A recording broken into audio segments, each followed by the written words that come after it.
Welcome to the show. Thank you so Hello. much. Very excited to be here. So I mentioned this film is genreless. I think that's safe to say. Let's set this up a little bit for people. Daniel, if you can describe the opening scene. Okay, yeah, that's a good place to start. It starts with Paul Dano's character stranded on an island, hanging himself, or getting ready to hang himself, and that's when he discovers a corpse.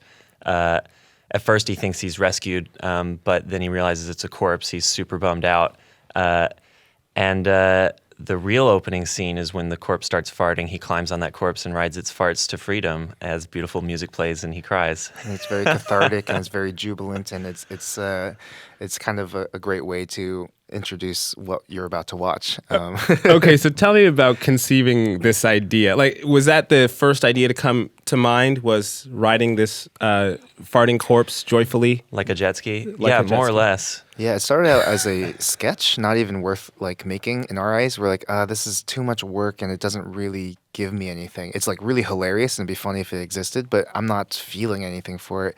And we realized if we were ever going to make this thing, we would have to make it into a feature to warrant its existence, to really fill it with meaning and heart and pour ourselves into it. And that's what we did. So tell me about that conversation to take this idea and say, let's make a full-length film. Yeah, out of this. it was like a year after we'd come up with the whole motor butt idea. We have so many words for it.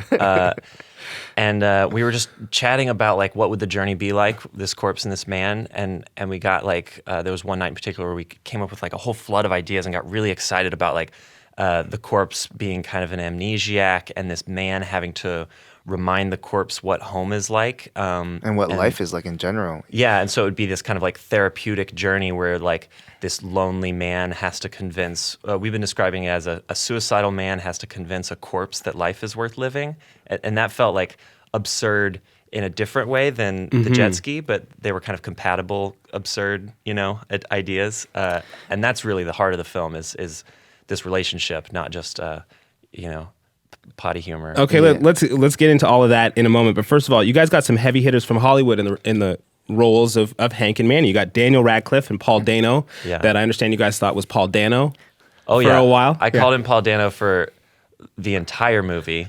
I think he told me at Sundance. And I was like, it's too late. That's so embarrassing. It's a very nice guy. But tell me about that conversation with them. How did you pitch the idea to them, and what was that like? It was surprisingly easy. The strange thing about this film is you're either for it or you're against it, especially before the movie was made. And so we sent it to Paul just because we were huge fans and we thought he'd be perfect for the role.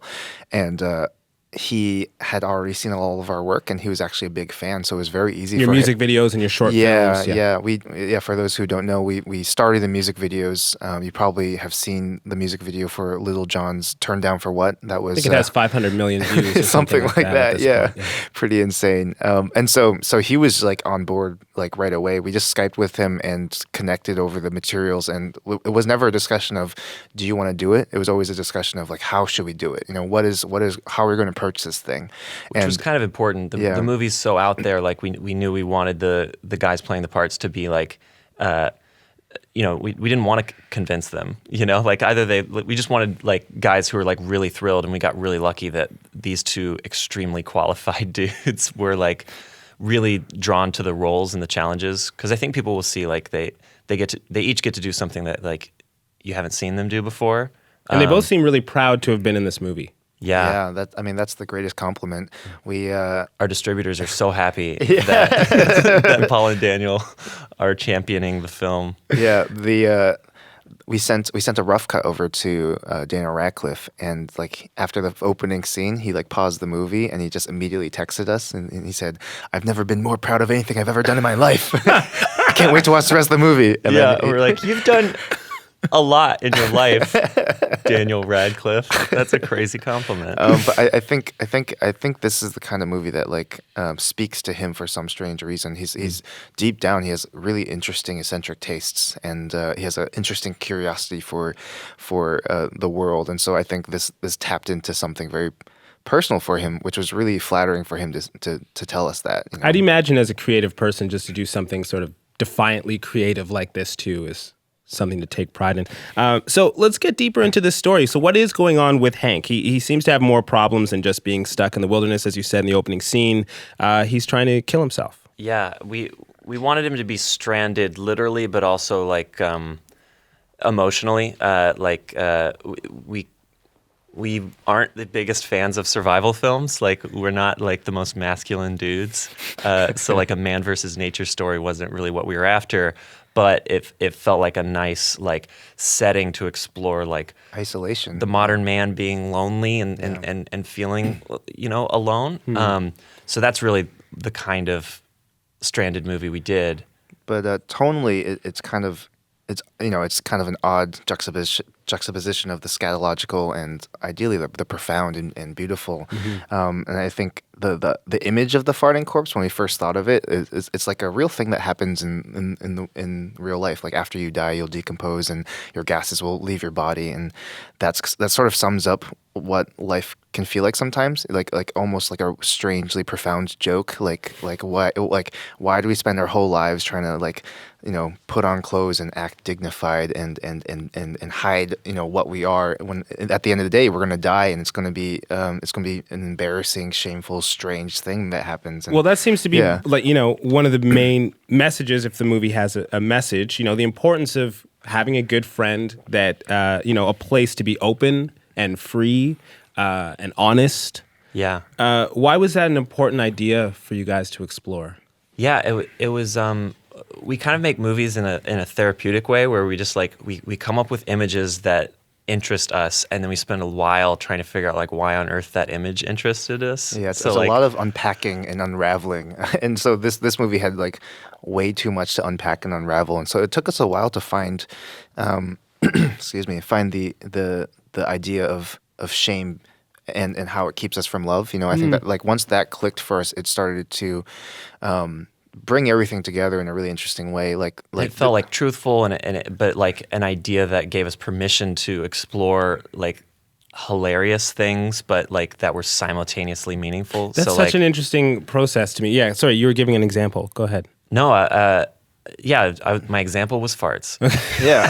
It was really interesting because we were really, as filmmakers, we were really ashamed of the fact that we were working on this movie. It just like, even though deep down we knew why we were doing it, it was really hard to pitch and be like, don't worry, it's going to be good. We're making a movie about a farting corpse, but it's going to be great. And even that shame we had for our own pet project, our own personal project, was something that kind of filled the script and started to make sense. And the whole movie is about the things that keep us apart, and like it starts really simple and rudimentary and relatable, like farts. That's like a really like when you're a baby, you learn that like that's not what you're supposed to do in front of other people, all the way up to, I think that the final thing that we talk about is like, we're ashamed of our loneliness. We're ashamed of the fact that we need other people, and like that's like a really tragic fact of life. And like our film is just trying to explore everything in between that spectrum of things that keep us from some sort of meaningful connection. I find that such a fascinating process. Like, I'm more of a words guy.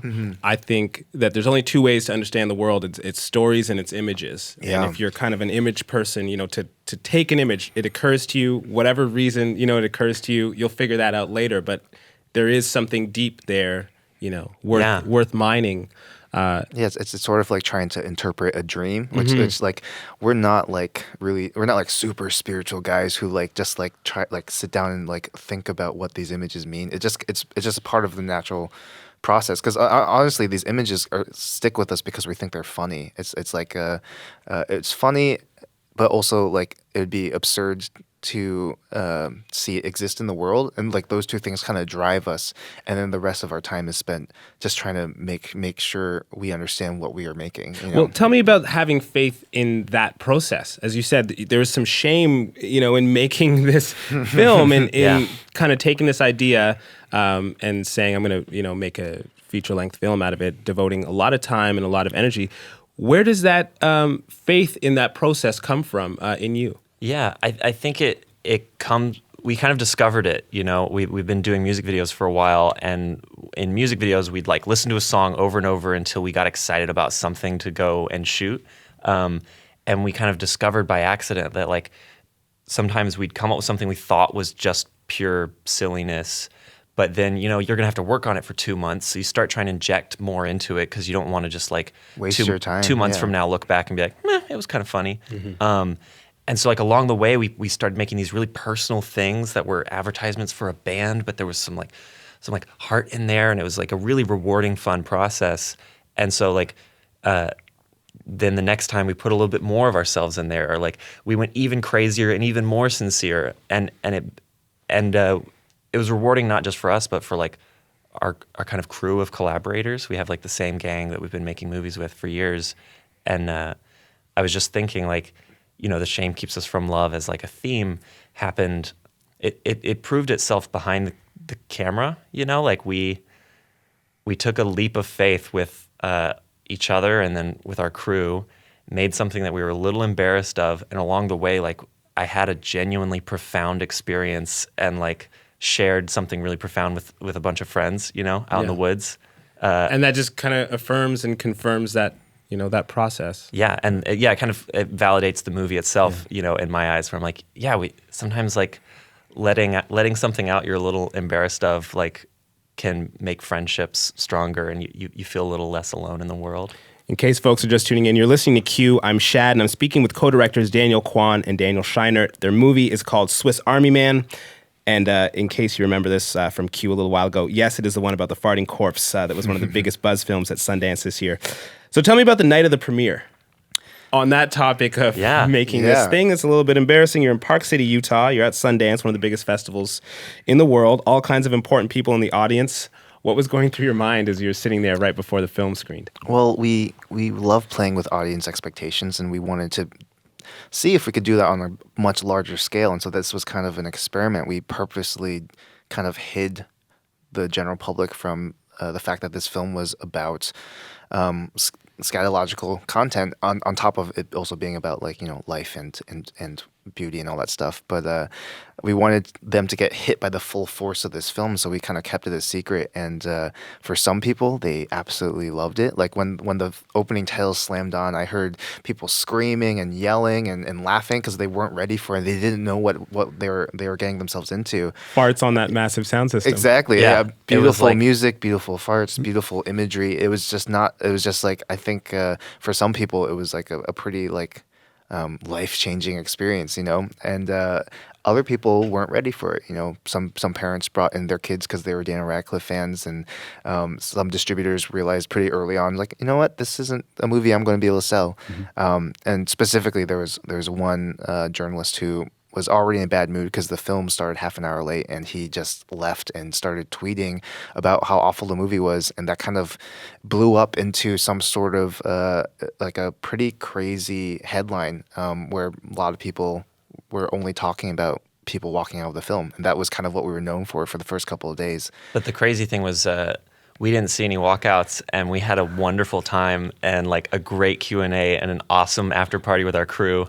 And like we were too distracted to like, look at the internet. So it was like the next day that we were like, what? There were walkouts? Like, oh man, this is the only thing people know now. And like it just kind of, the story kind of grew like, like a big fish kind of story. And even to this day, it persists that like people are like, oh, I heard half the audience left, which is insane because the theater there was the biggest theater at Sundance.